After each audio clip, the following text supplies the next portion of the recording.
मैं रोशन प्रकाश Facebook live में आप सभी का स्वागत करता हूं। इससे पहले हम लोगों ने 3 परिचर्चा कर रखा है, जो कि आप हमारे YouTube पर सार्थक संवाद चैनल पर आप देख सकते हैं। पहली परिचर्चा में हम लोगों ने GS2 पेपर के 66 BPSC के लिए GS2 पेपर के सामान्य ट्रेंड पर हम लोगों ने चर्चा की थी। दूसरी परिचर्चा जो हमारी थी वह GS पेपर 2 के ही पॉलिटी सेक्शन पर थी, और तीसरी परिचर्चा हमारी GS पेपर 1 के हिस्ट्री सेक्शन पर थी। और ये सारी परिचर्चा आप हमारे सार्थक संवाद चैनल पर YouTube पर आप देख सकते हैं। आज हमारे साथ इस परिचर्चा के दौरान पुनः सर्वेश सर हमारे साथ मौजूद हैं, और सर्वेश सर किसी परिचय के मोहताज नहीं हैं। वर्तमान में ये सार्थक संवाद कोचिंग के फाउंडर डायरेक्टर हैं, और अर्थव्यवस्था, भारतीय अर्थव्यवस्था बुक के लेखक के रूप में अपनी पहचान बना चुके हैं, और छात्रों के बीच प्रसिद्ध भी हैं। अब आज की परिचर्चा में हम सर से GS पेपर 2 के द्वितीय सेगमेंट में जो अर्थव्यवस्था से संबंधित जो प्रश्न आते हैं, उस प्रश्नों की प्रकृति पर, उस प्रश्नों की प्रकृति के साथ साथ उसमें जो चेंजिंग नेचर्स आ रहे हैं उसके विषय पर चर्चा करेंगे। यहाँ पर आपके तैयारी की क्या रणनीति हो, इस पर भी सर का जो अनुभव है उससे हम लाभ उठाएंगे। और तीसरी बात है कि इस तैयारी के पश्चात जो आपकी उत्तर लेखन की जो शैली हो उसमें संवर्धन कैसे हो, उत्तर लेखन में वैल्यू एडिशन कैसे हो, इस विषय पर चर्चा करेंगे। और इसके साथ ही इस सेगमेंट के अध्ययन के लिए आपकी क्या स्रोत सामग्री हो, इस विषय पर भी हम सर से अभी परिचर्चा करेंगे। इसके साथ ही इस परिचर्चा के दौरान अगर आप कोई प्रश्न रखते हैं तो सर उस प्रश्न का भी जवाब देंगे। तो हम लोग सर का स्वागत कर रहे हैं। सर, स्वागत है आपका इस परिचर्चा में। बहुत धन्यवाद। सर, अर्थव्यवस्था का जो प्रश्न है वह परीक्षा हॉल के बाहर भी, अर्थात तैयारी के दौरान भी बच्चों को परेशान करती है, और परीक्षा हॉल के अंदर भी बच्चों को परेशान करती है। तो अभी जो प्रश्नों के जो रुझान है, यह आपके अनुसार क्या कह रहे हैं? देखिए, मेरा अब तक का अनुभव यह बतलाता है, और BPSC में पूछे जाने वाले प्रश्नों के जो ट्रेंड है वो ये बतलाते हैं कि भले ही छात्रों को परीक्षा भवन के भीतर अर्थव्यवस्था खंड से पूछे जाने वाले प्रश्नों में परेशानी हो रही हो, लेकिन उस परेशानी का वास्तविकता से कोई लेना देना नहीं है। दरअसल उस परेशानी का संबंध जो है वह परीक्षा भवन के बाहर जो परेशानियां उत्पन्न हो रही हैं उसका सीधा सीधा संबंध उससे जाकर के जुड़ता है। नंबर 1। नंबर 2, इंडियन इकोनॉमी के कंटेक्स्ट में मैं कहना चाहूँगा कि इसके कंटेक्स्ट में समस्या जो है वह मनोवैज्ञानिक कहीं अधिक है व्यावहारिक की तुलना में। और अगर समस्या मनोवैज्ञानिक है तो समाधान भी निश्चित तौर पर मनोवैज्ञानिक होना चाहिए। तीसरी चीज जो मैं कहना चाहूँगा कि जरा प्रीवियस ईयर के प्रश्नों पर गौर किया जाए। BPSC के सिलेबस को प्रीवियस ईयर के प्रश्नों के आलोक में अगर हम देखें तो हम 2 चीजें पाते हैं। पहली चीज हम यह पाते हैं कि इकोनॉमी सेक्शन की अहमियत उससे कहीं ज्यादा है जितनी अहमियत एट फर्स्ट ग्लांस दिखती है। एट फर्स्ट ग्लांस अगर हम देखें तो सामान्य अध्ययन पेपर 2 का पार्ट 2 जो है वह इकोनॉमी और ज्योग्राफी दोनों को इंक्लूड करता है, और इस खंड से 4 प्रश्न पूछे जाते हैं, जिन 4 प्रश्नों में 3 प्रश्नों को बच्चों को रिस्पॉन्ड करना होता है। सामान्य ट्रेंड अगर देखा जाए तो आप देखेंगे कि इसमें ज्योग्राफी और इकोनॉमी का प्रोपोर्शनल बैलेंस जो है वो इकोनॉमी के फेवर में होता है। कभी एक प्रश्न ज्योग्राफी से अमूमन पूछे जाते हैं, और कई बार ज्योग्राफी से प्रश्नों को टच भी नहीं किया जाता, या इकोनॉमी की ज्योग्राफी से प्रश्न को टच किया जाता, जहां पर इकोनॉमी और ज्योग्राफी का डिफरेंसेस जो है वो आकर के समाप्त होता है। लेकिन मुझे लगता है कि इंडियन इकोनॉमी सेक्शन की अहमियत इससे कहीं ज्यादा है।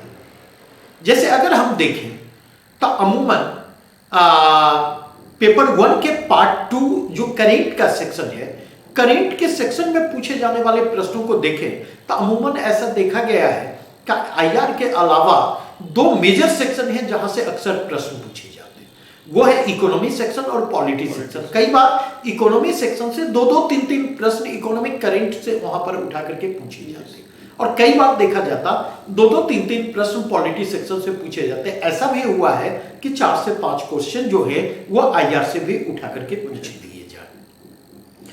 अपार्ट फ्रॉम करेंट सेक्शन एक और सेक्शन है जहां पर प्रश्न पूछे जा रहे हैं।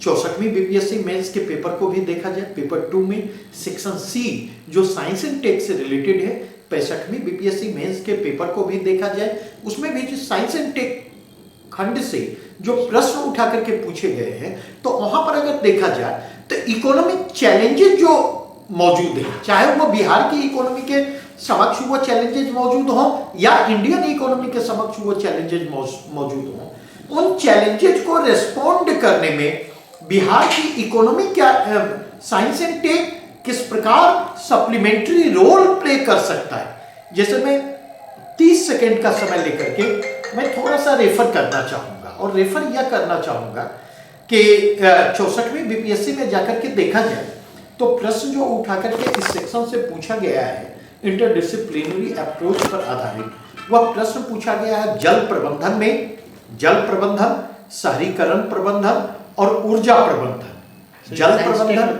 शहरीकरण प्रबंधन और ऊर्जा प्रबंधन में साइंस एंड टेक किस प्रकार का रोल प्ले कर सकता है। और अगर इसके कंटेक्स्ट में देखें तो इंडियन इकोनॉमिक ग्रोथ के मेजर कंस्ट्रेंट की अगर बात की जाए तो इंडियन इकोनॉमिक ग्रोथ के मेजर कंस्ट्रेंट में आप देखेंगे water resource management, energy resource management and third urbanisation management emerge करता हुआ।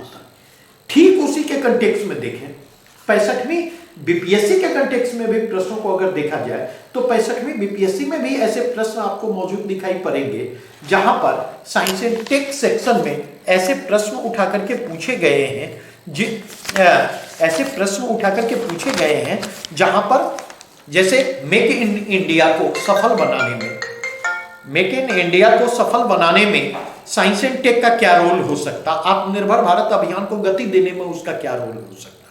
दूसरा प्रश्न पूछा गया है कि करेंट इकोनॉमिक सिनारियो में जो 4 चैलेंजेज मौजूद हैं, चाहे वो पॉपुलेशन ग्रोथ या हायर हेल्थ रिस्क और श्रिंकिंग नेचुरल रिसोर्सेज और कृषि भूमि का सीमित होते चला जाना, ये चारों चैलेंजेस जो इमर्ज कर रहे हैं, इन चारों चैलेंजेस को रिस्पॉन्ड करने में साइंस एंड टेक किस प्रकार रोल प्ले कर सकता। या तीसरा प्रश्न पूछा गया कि कोविड क्राइसिस ने अनएम्प्लॉयमेंट अर्थात एम्प्लॉयमेंट क्राइसिस को जो जन्म दिया है, और कोविड क्राइसिस के कारण जो कहीं ना कहीं भारतीय अर्थव्यवस्था में आपको स्लो डाउन को रिसेशन में तब्दील होते देखते हैं, तो इन दोनों चुनौतियों से निपटने में साइंस एंड टेक क्या रोल प्ले कर सकता है। इसका मतलब यह है कि जब आप इकोनॉमी सेक्शन को तैयार कर रहे होते तो 2 चीजों को तो अनिवार्यतः आप लेकर के चलें। नंबर 1, आपको यह देखना है कि अपडेशन पर आधारित प्रश्न, पहले ट्रेडिशनल प्रश्न यहां से पूछे जाते थे, लेकिन अब पिछले कुछ वर्षों से अपडेशन पर आधारित प्रश्नों की संख्या लगातार बढ़ी है। नंबर 2, इसके कंटेक्स्ट में अगर आप जाकर के देखें तो दूसरी चीज आप यह भी देखेंगे कि इंटरडिसिप्लिनरी अप्रोच, अंतर विषयक दृष्टि, अंतर विषयक नजरिए पर आधारित प्रश्न जो पूछे जा रहे हैं, अगर इन दोनों चीजों को देखा जाए और राइटिंग में इस अप्रोचेज को अगर अपनाया जाए तो ऐसी स्थिति में मुझे लगता है इकोनॉमी सेक्शन की रिक्वायरमेंट को कहीं बेहतर तरीके से पूरा किया जा सकता और यहाँ पर बेहतर स्कोर भी किया जा सकता। जैसे सर आपने कहा कि इकोनॉमी केवल सेकेंड सेगमेंट तक ही सीमित नहीं है, इसका विस्तार साइंस टेक में भी जाके हो रहा है, और फर्स्ट पेपर का जो सेकेंड पार्ट जो है जहाँ पर करंट से संबंधित प्रश्न पूछे जा रहे हैं वहाँ भी इसका विस्तार हो रहा है।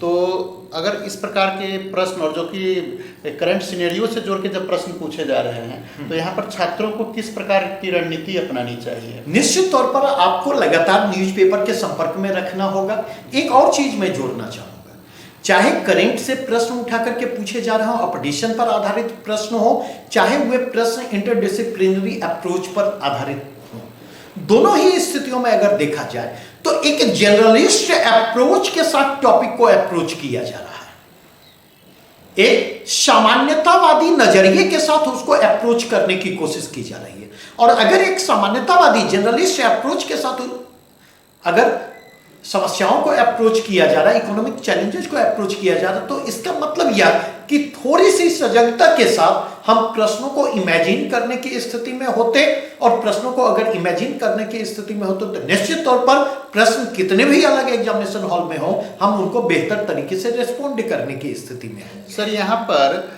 जैसे हम इकोनॉमी के प्रश्न को अगर हम बच्चे लिखने जाते हैं तो उनको किन किन बातों पर ध्यान रखना चाहिए ताकि उनके उत्तर में वैल्यू एडिशन हो, उनके उत्तर में उनके व्यक्तित्व की विशिष्टता दिखे, ऐसा दिखे कि उन्होंने मेहनत की है, उन्होंने और अपने व्यक्तित्व को परावर्तित कर रहे हैं वो अपने उत्तर में। मुझे लगता है कि इकोनॉमी का जब उत्तर लिख रहे हो तो 3-4 चीजों को विशेष रूप से आपको ध्यान में रखना चाहिए।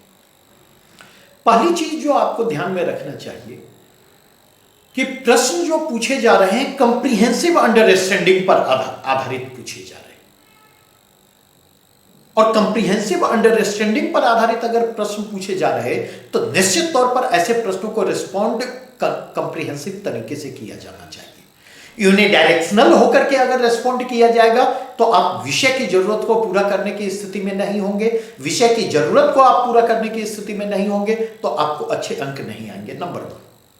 नंबर 2 जो मैं कहना चाहूंगा वह यह कि जो इकोनॉमिक सेक्शन में प्रश्न पूछे जा रहे हैं, आप देखेंगे समग्रतावादी नजरिए के साथ प्रश्न को शुरू किया जा रहा है, और प्रश्न को 2 पार्ट में डिवाइड किया जा रहा है। पहला पार्ट जो है वह समग्रतावादी नजरिए पर आधारित है, और दूसरा पार्ट जो है वह बिहार स्पेसिफिक अप्रोच को डिमांड करता है। तो इसका मतलब यह है कि चूंकि यह बीपीएससी का एग्जाम है, इसलिए बिहार स्पेसिफिक अगर पूछा नहीं भी जा रहा हो और हम समग्रतावादी नजरिए के साथ प्रश्नों को रिस्पॉन्ड कर रहे हो, तो अगर उस समग्रतावादी नजरिए को अगर हम बिहार स्पेसिफिक इंसाइट के साथ इनरिच करते हैं तो निश्चित तौर पर यह बेटर मार्क्स दिलाने में सहायक होगा। सर जैसा कि मैंने क्वेश्चन की प्रकृति को देखा है, तो एक क्वेश्चन अक्सर लोक वित्त और प्लानिंग से संबंधित या ग्रोथ और प्लानिंग से संबंधित प्रश्न वहां पर पूछे जाते हैं। एक प्रश्न कृषि से संबंधित रहते हैं, किसी न किसी प्रकार से कृषि से संबंधित, चाहे वो साइंस टेक में जाके जोड़ के पूछा जाए, या एक क्वेश्चन इन्वायरमेंट से, पर्यावरण से रिलेटेड प्रश्न भी एक प्रश्न अक्सर डाल दिए जाते हैं। तो इस तरह का जो प्रश्न अगर पूछा जा रहा है, या फिर सब्सिडी वगैरह से संबंधित जो लोकवित्त से जुड़ा प्रश्न है वहां से, और एक प्रश्न अंतर्राष्ट्रीय परिप्रेक्ष्य से भी अक्सर WTO से जोड़ के पूछा जा रहा है, ये अक्सर वो बीपीएससी में ये प्रश्न पूछने की प्रकृति में इन सब चीज़ों का रुझान दिख रहा है वहाँ पर। तो इन सब टॉपिक को हम बच्चे कैसे इन सब टॉपिकों को तैयार करें? देखिए मतलब थोड़ा सा मैं रीअरेंज करना चाहूँगा। अगर हम पिछले 10 वर्षों के दौरान जो यहाँ से प्रश्न पूछे गए हैं, अगर उसको क्लासिफाई करते हुए मैं कुछ कहना चाहूँ तो पहली बात मैं कहना चाहूँगा, ग्रोथ एंड डेवलपमेंट टॉपिक जो है, economic growth and development topic जो है, उस टॉपिक से अनिवार्यतः प्रश्न पूछे जा रहे हैं।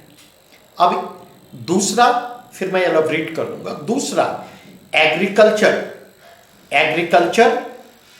विथ फूड सिक्योरिटी, यहां से प्रश्न अनिवार्यतः पूछे जा रहे हैं। तीसरा टॉपिक मैं इंडिकेट करना चाहूंगा ग्लोबलाइजेशन एलोंग विथ WTO। ये 3 टॉपिक हैं, अगर पलट करके देखा जाए यहां से अनिवार्यतः प्रश्न पूछे जा रहे हैं। अब जब मैं ग्रोथ एंड डेवलपमेंट की बात करता तो ग्रोथ एंड डेवलपमेंट टॉपिक को मैं एक्सटेंडेड फॉर्म में लेता।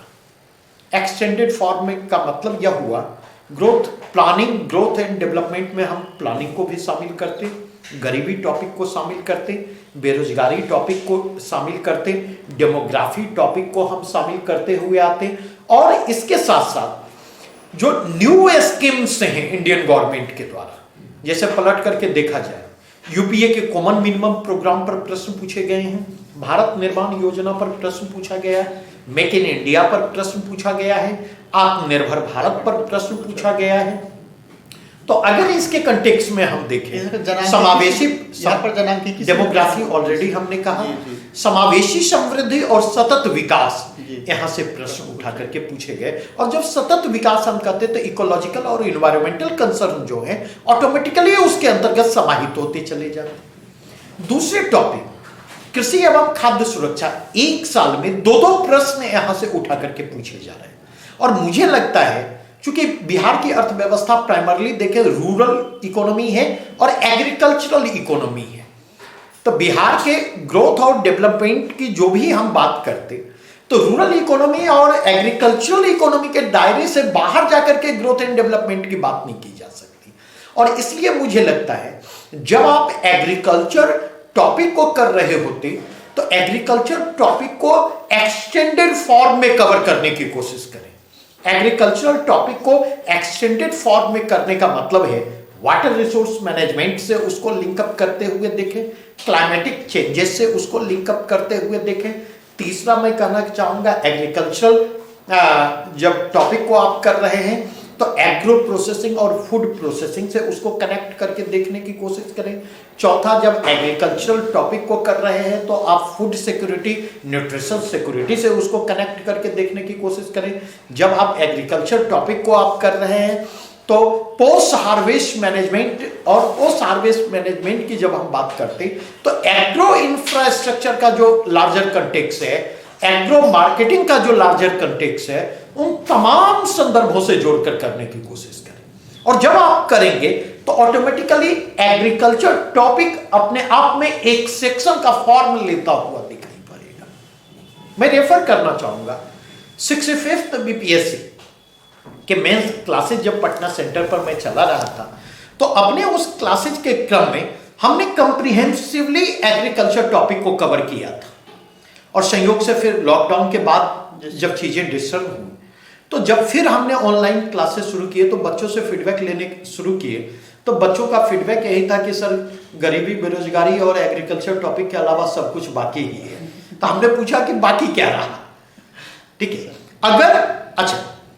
अगर हम मूव करें एग्रीकल्चर के आगे तो सब्सिडी ऑटोमेटिकली जब आप एग्रीकल्चर टॉपिक को कर रहे हैं तो सब्सिडी के बिना उस टॉपिक को किया ही नहीं जा सकता।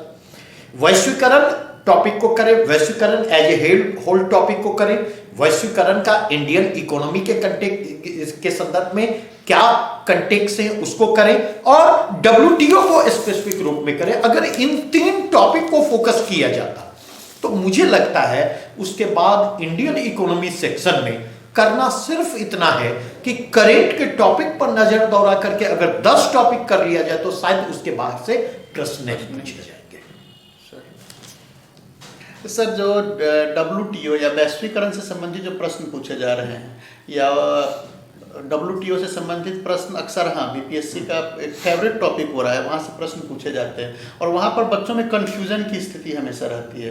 कभी जब सब्सिडी यहाँ से पूछे जाते हैं तो उसको डब्ल्यूटीओ की सब्सिडी से वो जोड़ लेते हैं, कभी ग्रीन बॉक्स अम्बर बॉक्स तक पहुँच जाते हैं जहाँ पहुँचने की ज़रूरत नहीं होती है और बहुत ज़्यादा वहाँ कन्फ्यूजन की स्थिति रहती है। तो सर थोड़ा सा इसको क्लियर करें। सबसे बड़ी चीज़ है कन्फ्यूजन स्वाभाविक है। फिर मैं अपनी पुरानी बातों को दोहराना चाहूँगा। ठीक है, जो कम से कम मैं जब भी बात करता हूँ या मुझसे लोग जब बात करते तो उनको लगता है ये घिसी पिटी बात है। ठीक है, जब आप चुटका को आधार बनाएंगे तो आपकी समझ विकसित नहीं होगी। सिंपल सी चीज, चुटका को आधार बना करके ना तो प्लानिंग, ग्रोथ और डेवलपमेंट जैसे टॉपिक को कंप्रीहेंसिवली आप कवर कर सकते, ना एग्रीकल्चर टॉपिक को कंप्रीहेंसिवली कवर कर सकते और ना ही चुटके को आधार बना करके आप वैश्वीकरण और डब्ल्यूटीओ जैसे टॉपिक को कवर कर सकते। एक चीज। दूसरी चीज, हर हालत में आपको जो बुक आप आधार बना रहे हैं वो बुक तो आधार बनाई, लेकिन उस बुक को आधार बनाने के साथ साथ मैं सजेस्ट करूंगा न्यूज़पेपर के लगातार संपर्क में रहें। न्यूज़पेपर के कोई अल्टरनेटिव नहीं है। जैसे अगर आप देखें अभी किसान आंदोलन चल रहा है और किसान आंदोलन चल रहा है तो एक से एक किसान और किसानी से जुड़े हुए मुद्दे उभर करके सामने आ रहे हैं और हर मुद्दों पर आप देखेंगे कंप्रीहेंसिव तरीके से मतलब कोई भी स्टैंडर्ड न्यूज़पेपर है तो आलेखों की एक लंबी श्रृंखला आपको दिखाई पड़ेगी। तो अगर आप उससे जुड़े रखते, अगर पीजेड प्रोटेस्ट या फार्मर्स मूवमेंट से आप कंसर्न नहीं है और आप उसके इन्स एंड आउट एबीसी से लेकर XYZ तक जानना चाहते, तो निश्चित तौर पर आप न्यूज़पेपर से जुड़े रहेंगे। और न्यूज़पेपर से अगर जुड़े रहेंगे तो यह कृषि की, किसानी की और बिहार की एग्रीकल्चरल रूरल इकोनॉमी की बेहतर समझ को सुनिश्चित करने में सहायक है। अगर आप जुड़े हुए हैं तो आपको यह पता होगा कि आखिर क्यों पंजाब, हरियाणा और उत्तर प्रदेश के किसान ही आंदोलन कर रहे हैं, बिहार के किसान सड़कों पर क्यों नहीं?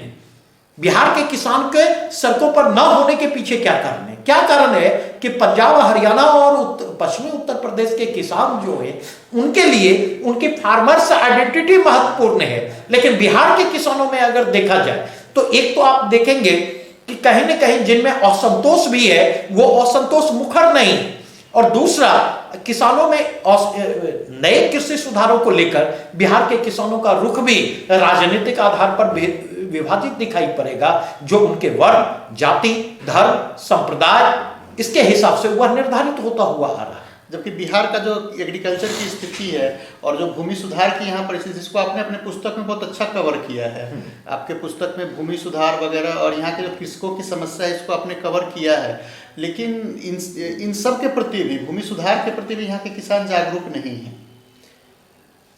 देखिए, समस्या अशिक्षा, गरीबी। देखिए, जब भी जागरूकता के अभाव की बात उठती है तो मुझे दो ही टर्म याद आते, अशिक्षा और गरीबी।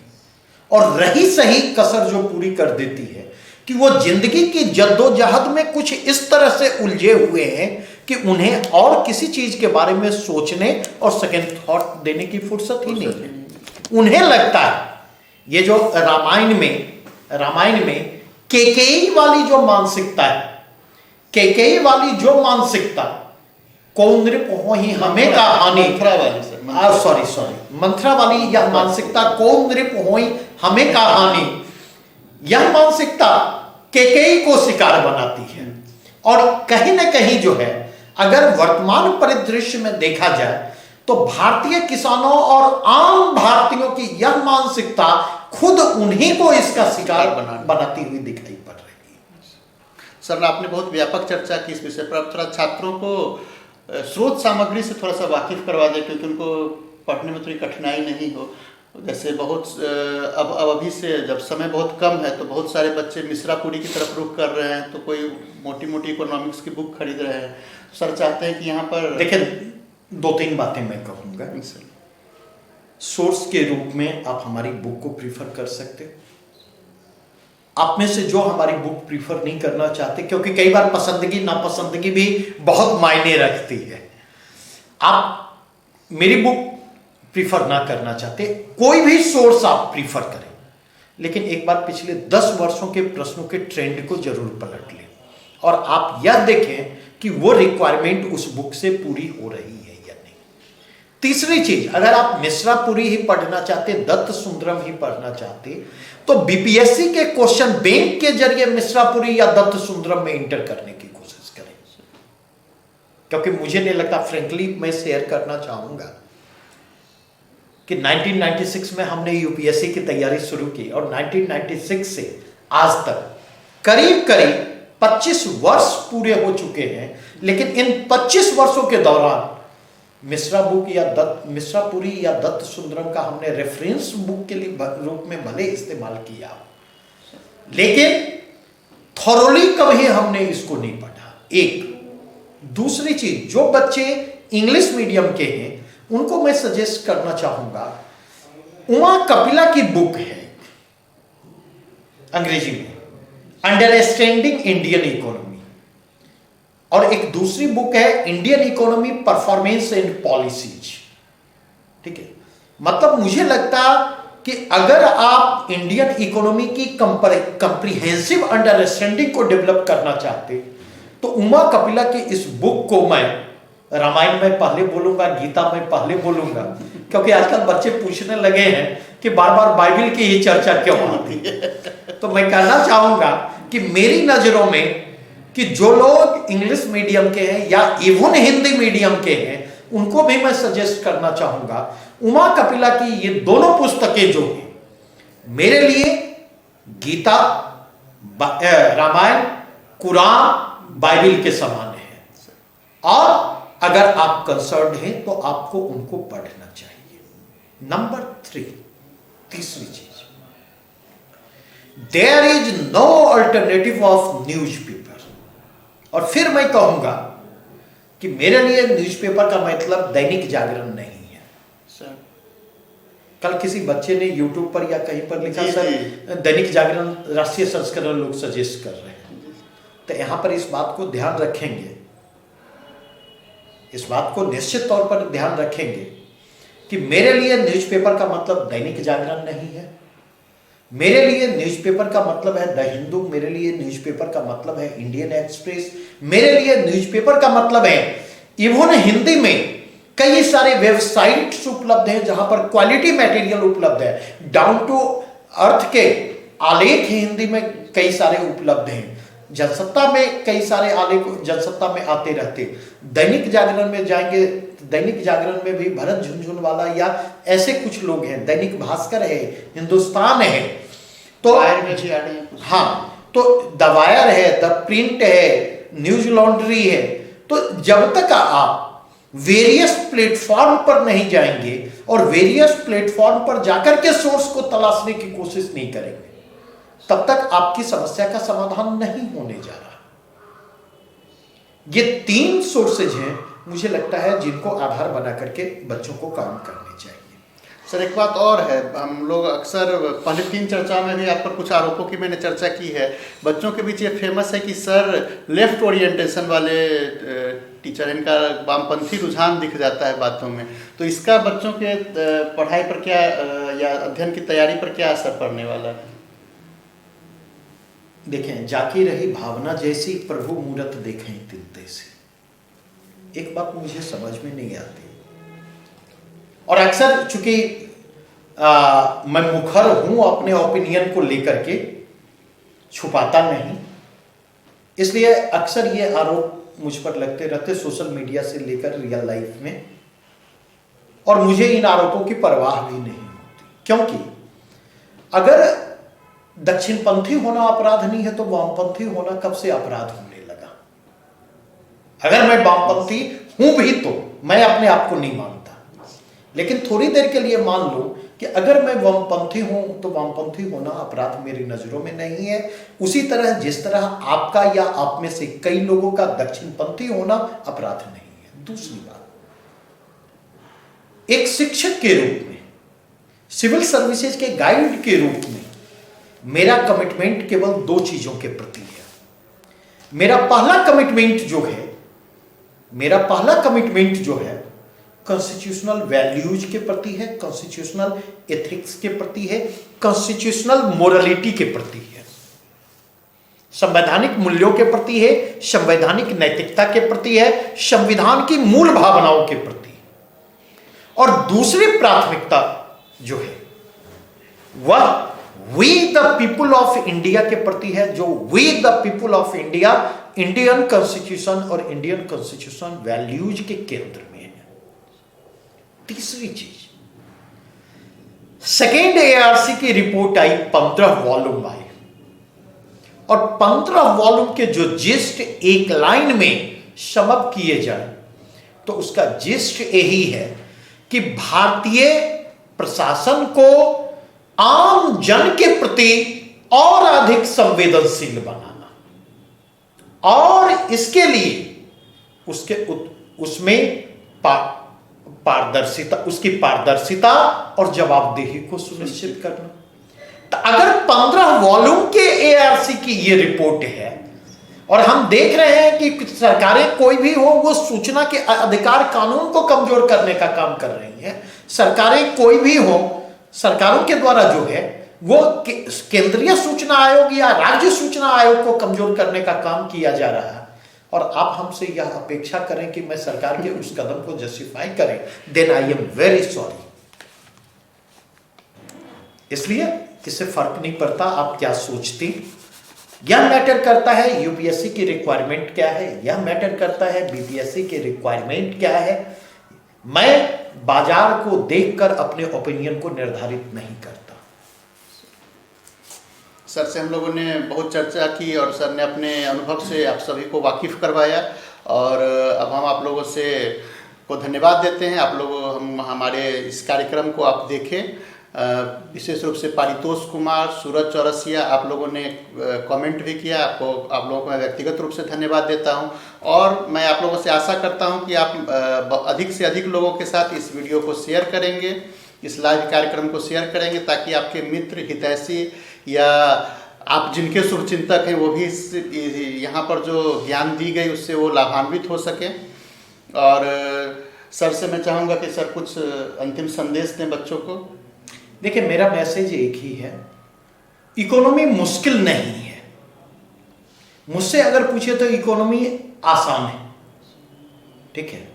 और अगर मैं कहूं कि पृथ्वी गोल है, अब ये मत कहिएगा कि नारंगी की तरह चपटी है, ठीक है। अगर मैं कहूं कि पृथ्वी गोल है तो इसका एहसास मुझे दो ही जगह होता है, एक ज्योग्राफी में एहसास होता है, दूसरा इकोनॉमी में एहसास होता। जब किसी भी एक टॉपिक से पर चर्चा शुरू करता तो घूम फिर करके एनालिसिस के क्रम में कोई ऐसा टॉपिक नहीं होता जो कि एनालिसिस के दायरे से बाहर रह जाए या जिस टॉपिक से उसका संबंध नहीं जुड़ता।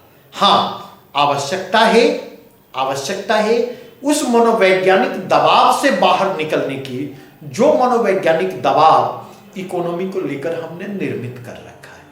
और उस मनोवैज्ञानिक दबाव से बाहर निकलने का सबसे आसान सा तरीका है कि अर्थव्यवस्था से संबंधित जो मूलभूत अवधारणाएं हैं, जो इकोनॉमिक टर्मिनोलॉजी है, जो इकोनॉमी के बेसिक कॉन्सेप्ट हैं, उस बेसिक कॉन्सेप्ट को देखें, उस बेसिक कॉन्सेप्ट को पढ़ें, उस बेसिक कॉन्सेप्ट के संदर्भ में अपनी अंडरस्टैंडिंग को डेवलप करें। अगर आप ऐसा करते तो मुझे लगता कि आप इकोनॉमी को लेकर के निश्चिंत रहेंगे, विश्वस्त रहेंगे। तो सर का मैं धन्यवाद बहुत शुक्रिया आप सब लोगों का, और रोशन सर आपका।